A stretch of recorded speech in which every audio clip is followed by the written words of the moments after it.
एकनाथ शिंदे यांच्या सर्व बैठका रद्द झाल्याची सूत्रांची माहिती आहे। डॉक्टरांनी शिंदेना विश्रांतीचा सल्ला दिल्याची माहिती मिळते। त्यासाठी एकनाथ शिंदे यांच्या सर्व बैठका रद्द करण्यात आल्या आहेत।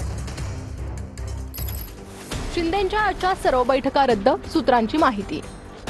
डॉक्टरांनी विश्रांतीचा सल्ला दिल्यानंतर एकनाथ शिंदेंच्या सर्व बैठका रद्द झाल्यात।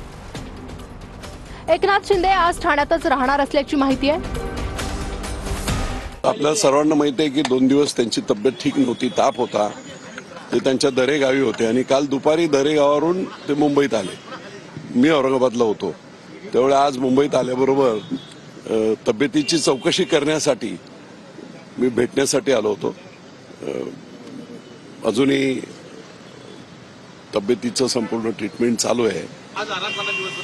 हां नाही, आराम करावा लागेल आजचे दिवस। आजारी होते ते, ठाम वगैरे काय माहीत नाही मला, आणि स्वाभाविक आहे ते। काय अजितदादा काय किंवा फडणवीस काय की इतर लोक भाषणं करून करून करून कुठे ना कुठेतरी या घशावर जो प्रचंड बोलून बोलून ताण येतो आणि मग ताप वगैरे वगैरे, त्यामुळे ते शिंदेसाहेब आजारी होते।